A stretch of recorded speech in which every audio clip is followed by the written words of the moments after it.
Pretty easy call, top left. This guy's just a maniac. Just a wild maniac. I think his style is just like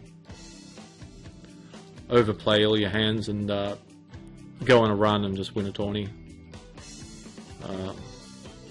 You know, ace-9 there in that spot is pretty. I think it's pretty bad. It's pretty gross. But you know, he wins a lot of tournaments. This is the way he plays. You know, he's M8. We've raised second position. When we call, he's always crushed, and we're not getting that out of line from second position. I mean, I'm not opening that wide there. We're not deep. There's a lot of players behind. I'm playing pretty solid there. I'm playing pretty standard ABC, and most of the time I'm just going to have ace-9 crushed. He don't care about that. You know, he just shoves in ace-9. Just, you know, spin the roulette wheel. Maybe get lucky, get some chips, say. But you know, that kind of relates to what I was saying before about tournaments and taking risks.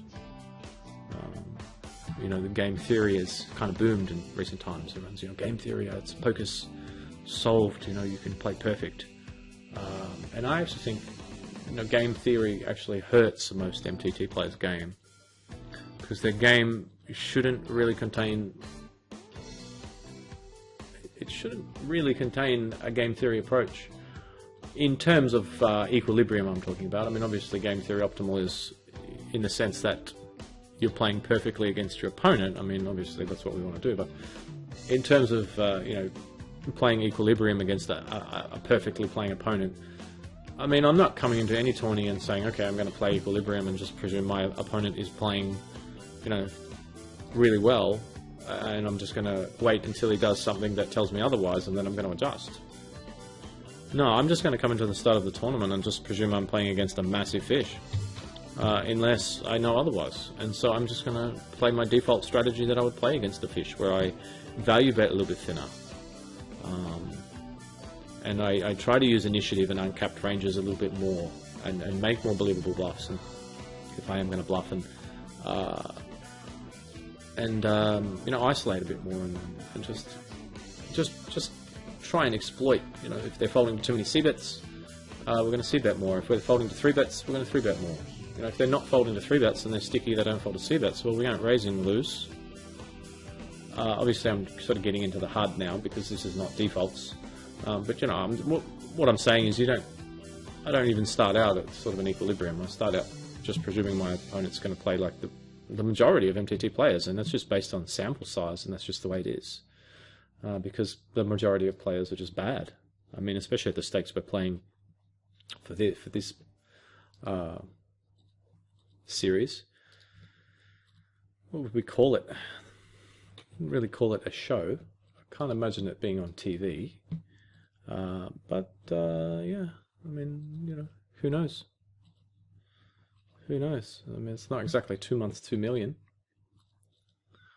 But yeah, I mean, look, 2 months, 40 grand. It's money in the bank. If we can pull it off.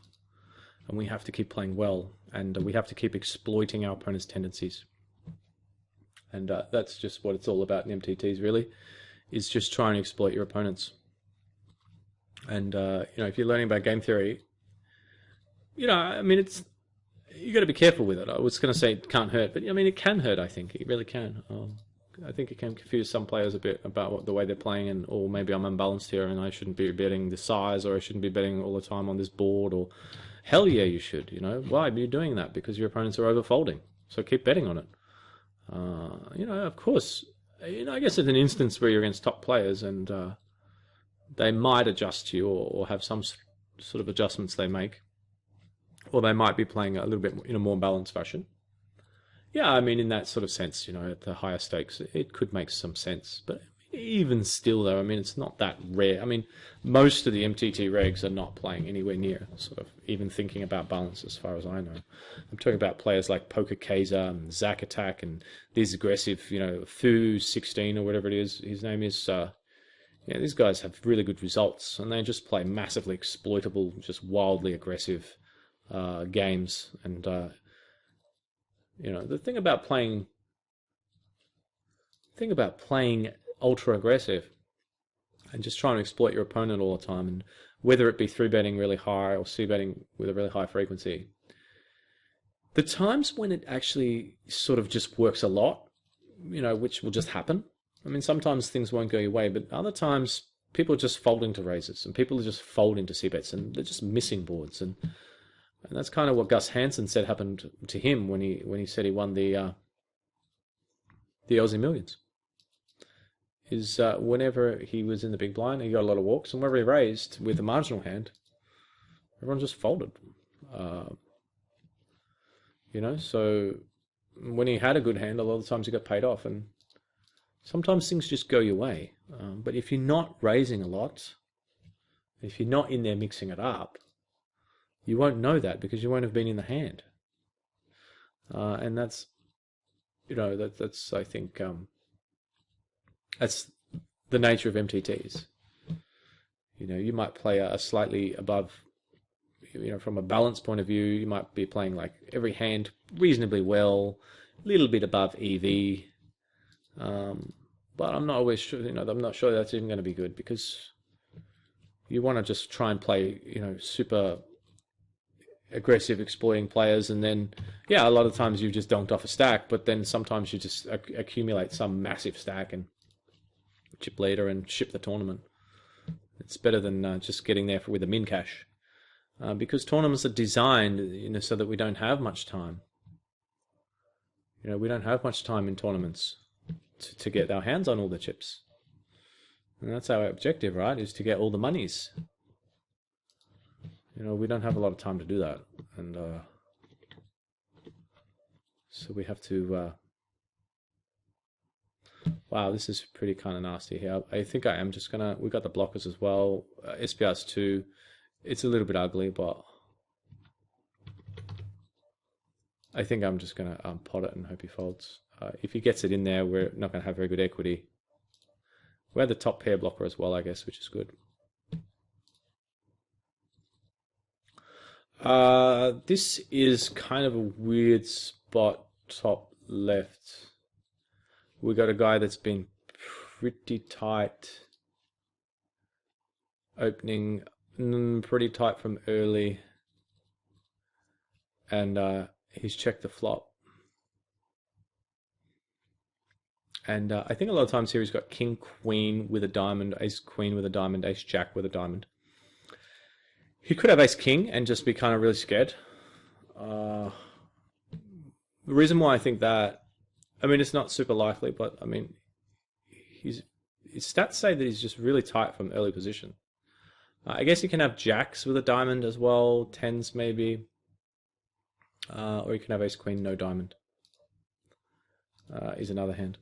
I guess he would probably bet with a diamond, like the nuts on the river, but the point is that he's got a pretty tight range, which is why I just flatted with the ace queen, the ace king, and when he checks, I mean, he's capping his range and saying he has ace king max, doesn't have a flush, doesn't have trips, although it's not impossible, obviously, but just in general. He's got ace queen, ace jack, and maybe a diamond with it, and maybe queen's jacks with a diamond where thinks he's got enough equity, especially since he's just checking and leaving our range pretty wide for betting. Although we're not going to be betting too wide in that instance, especially since we know our opponent's tendencies. That is, he opens very tight from early, which is why I played the ace king kind of carefully. I mean, I've been kind of close on this bottom right one just because if there was a diamond there, I might even check raise, I might call. We do have the gutser. I think he's kind of full of it a lot there when he raises, and I actually probably should have 4-bet pre, to be honest. That should have been a 4-bet pre. Yeah. Yeah.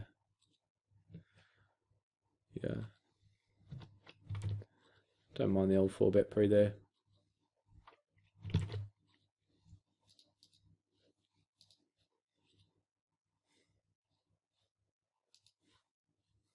But at the same time, we're both very deep. And so there's certainly some merit to calling with 5-7 suited. against a player who's likely to make a lot of mistakes post, and one of them potentially being overplaying and allowing us to get just a ton of value.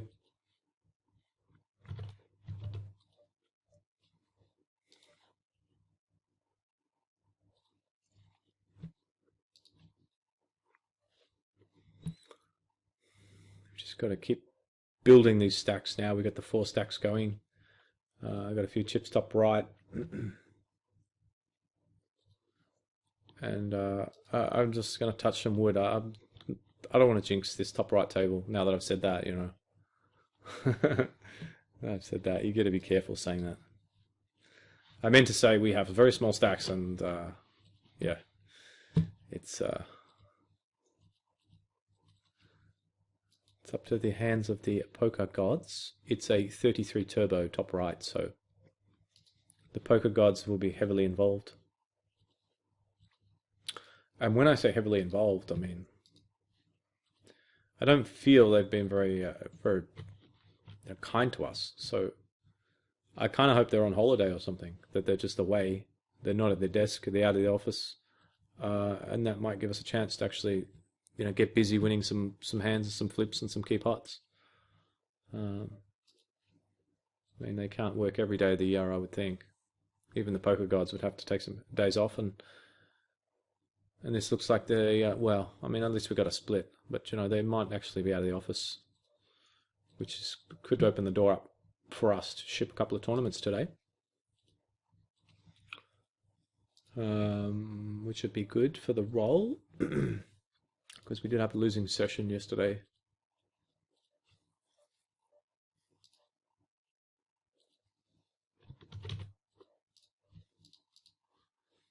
Very nice hand here, bottom left. Ace 2 4 9 double suited.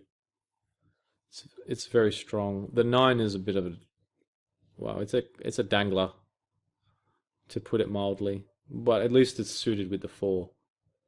But yeah, I mean, the 9 is the worst card in the deck, right? In high low, because it can't make a low, and it's just there. It's just in the middle. A fairly joyous flop. Some mild celebrating, I guess. But not a lot of celebrating on this flop, because, I mean, it's good because he only has an SPR of 3, so, I mean, it's going to be hard to do anything bad. But he could make a mistake here and call down with a marginal hand. Obviously once in a while we're going to run into like, ace 3 of diamonds, or yeah, I mean, we have the second nut low, so if he has, some pairs or a bigger draw with the diamonds, then yeah, I mean, as it is, he turned the straight, so it wasn't a very, yeah, I mean, we've kind of run into it's a pretty bad hand to run into, but we were, I wouldn't say unlucky to get quartered, but we would have been pretty unlucky to get scooped, that's for sure. 12, 24, 36. I'm going to raise this guy here. And see how he responds to it.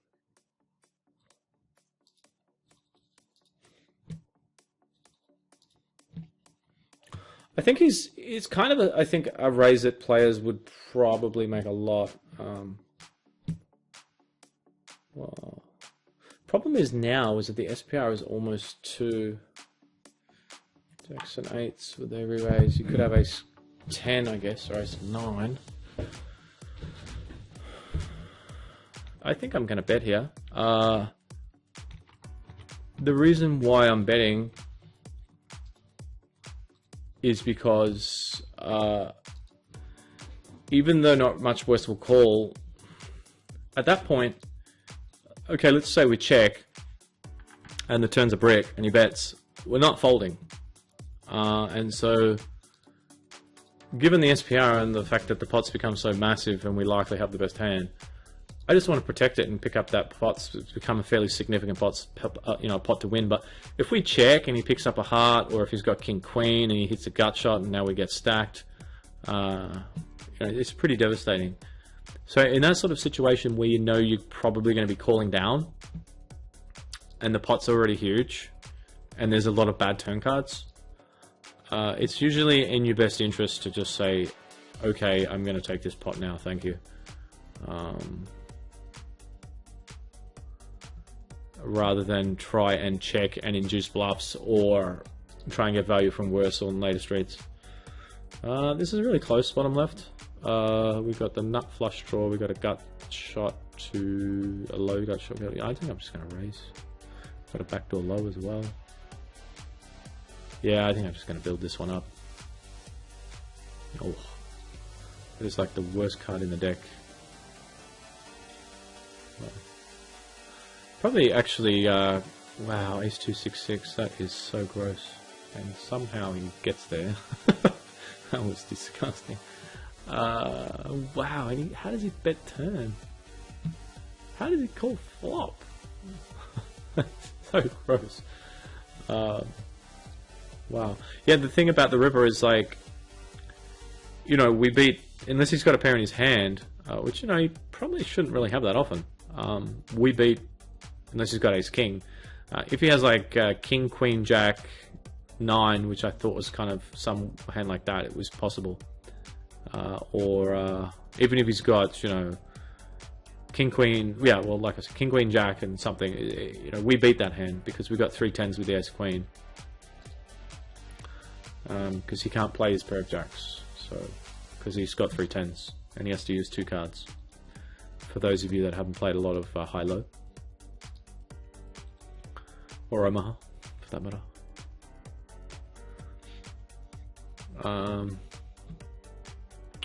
Yeah, that was so gross. I don't know how he gets there. In fact, how many outs did he have? I mean, he had the best hand, I guess, but how many outs did we have? Any ace, any king, any queen, any diamond, any 9, any 8. It's a lot of outs. It felt, it actually felt like it was going to be impossible to miss, but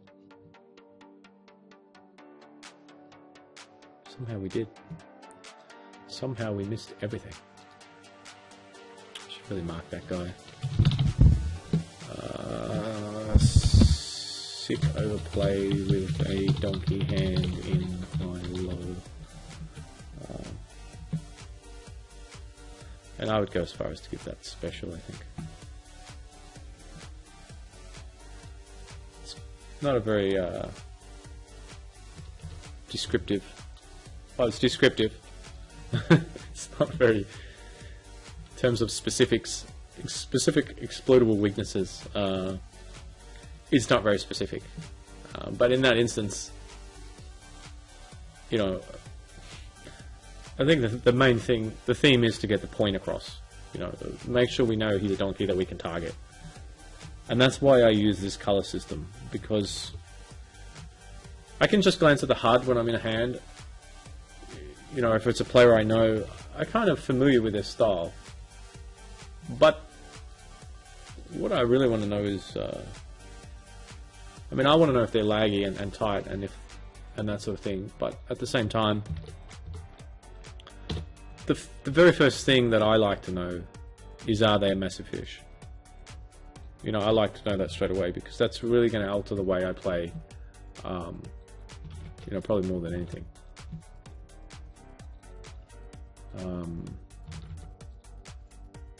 That's a nice. Well, this is almost the nuts. If the 3 was a heart, we would actually have the stone cold nuts in high-low, which would be pretty cool. And we managed to get 3 quarters.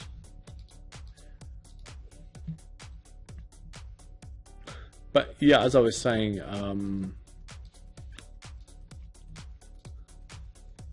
what was I saying? Oh yeah, the colors. The colors, I like to just see, and especially in a lobby too. Let's just say we want to play a tournament. and we're looking at, you know, just a medium stake buy-in. And we're just like, yeah, okay, yeah, I'm thinking 33. Actually, it's not really low stakes, but my God, I'm having some misclick problems here.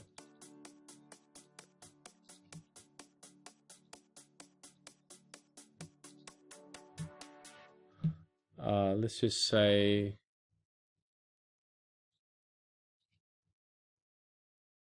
we are going to play. What was I going to look at? Sorry, guys, one sec. Is 3x? A little bit under 3x here, I think.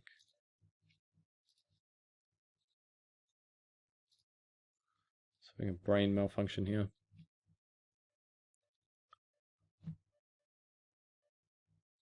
This one. You know, we can quickly look at the colors and say, you know, okay, yep, dark blue's good, green's pretty good, light blue's pretty good, okay, but mostly it's fish, you know, and we can just say that's good.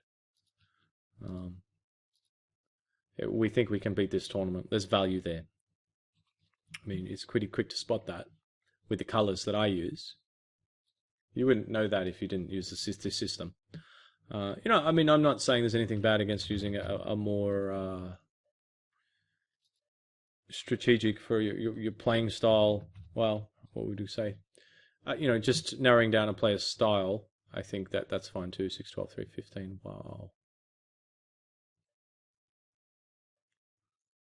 Well, I guess I'm going to fold. That's pretty close. You know, it's not too bad to say, okay, his lag, his tag, his nit. You know, he's a crazy maniac, and having colors for that. It's not too bad.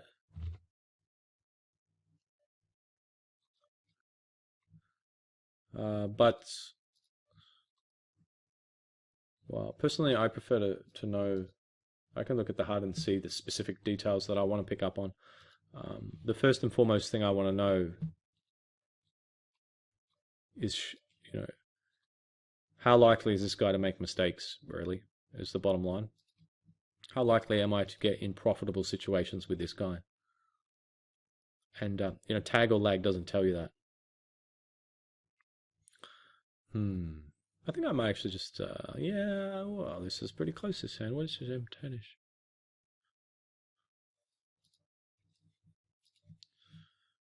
Should we fold if we rose? Probably not. Oh, 7. He's kind of in the bubble as well. 3x'd.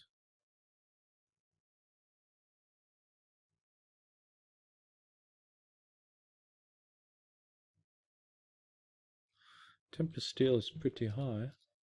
I think I'm just going to get this one in here.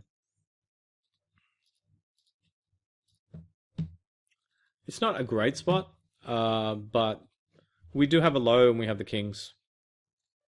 So, I mean, even against the hand he's got, we're actually not in that bad a shape because, I mean, we can make a low and he can't. And, I mean, that's kind of, well, I mean, well, not worst case, but that was kind of pretty unlucky to run into a hand that good. Well, I mean, pocket aces, but yeah. From a small blind player that's been stealing a fair bit. I'm just going to bet small on this board and just hope that he hasn't connected. It's pretty dry.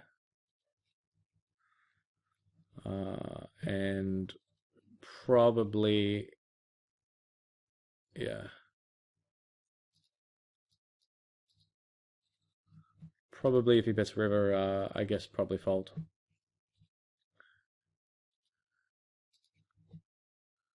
Now it's our turn to get the aces. We'll be looking to make some pretty light calls on the bottom right because there is a super knockout. Hearts, please.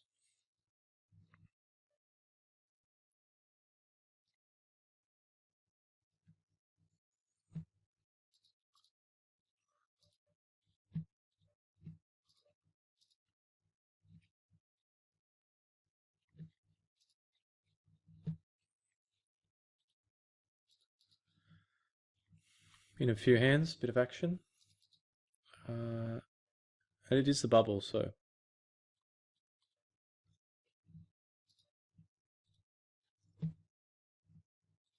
It's a little bit surprising. I thought they might knit it up a bit. This bottom set, flush draw, up, down, low.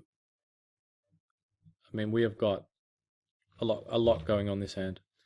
I think I might actually kind of semi-bluff with this hand. If he had have called to flop, I'd probably pot river, because I think a lot of the times he's going to have a better low if he's got ace 4 or 2-4. But no, I mean, he probably bets a flop with that, I guess.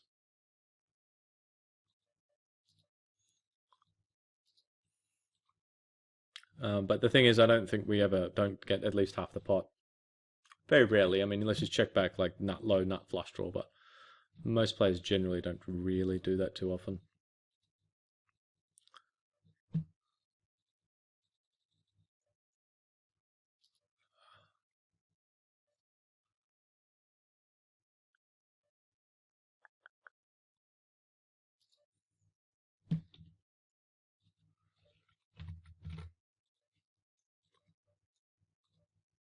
Kind of played it pretty careful top left because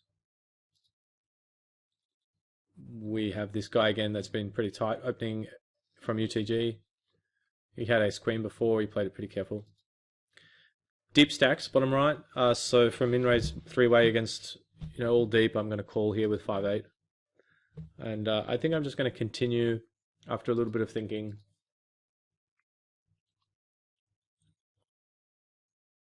And I may lead on hearts. I may have led some of the time here on a heart turn. I think that the initial opener is probably over c-betting. And in any case, he's kind of sandwiched if we lead turn. And I think that the player behind this guy here, I think he's often going to have like an 8s or 9s or something, 7s.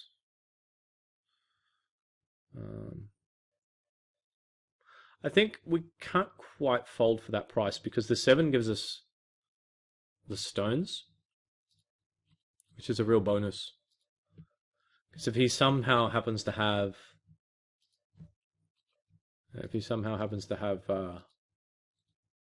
fives or like 5-6 or something, we can get massive value. And he might put us on hearts as well sometimes and hero call. So I think there's a little bit of value. There's probably some merit to actually donk betting like half pot on the river, just in case he had like hearts, because he might have the hearts and he might have a hand like 2s, which just can't call. Yeah, it's kind of annoying. But he might even hero call if we donk bet river. They're thinking that we've missed a flush and we have to bet to win, because it would look kind of flushy. But at the same time, if he does actually have a flush draw that he's missed, I mean, there's not really a whole lot he can do about it. I mean, he can jam, but most players won't. But I mean, he could.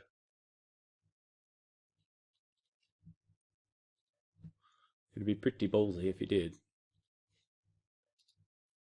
But these guys don't normally think like that, I guess. But they don't usually jam their whole stack on a stone cold bluff when they're kind of deep. Well, actually, I guess sometimes they do. But yeah, it doesn't have to work that often. Is the point. Neither does this small c-bet top right. Yeah, it's a pretty dry-ish board. I mean, not the best, but just against a big blind, probably wide. Just going to best to go ahead and bet it, since if we check back, we kind of cap our range, and he might be able to play his hand a lot better with more visibility, and that is bluff more effectively and value bet more effectively if we happen to check back. So better to keep the initiative there and bet with what's probably the best hand, and as it was, just took down the pot. So continuing to up and down a little bit, but it's still got some decent stacks going. Still got a bunch of other tables on the outside, not doing too bad in some of those. So it's looking like there's some chances here. And hopefully something good happens. I'm probably going to take a break next level, guys, and if we're making a deep run or on the final table, fire the camera back up. Thanks for watching. This has been Acesup for PokerNerve.com. We'll see you soon.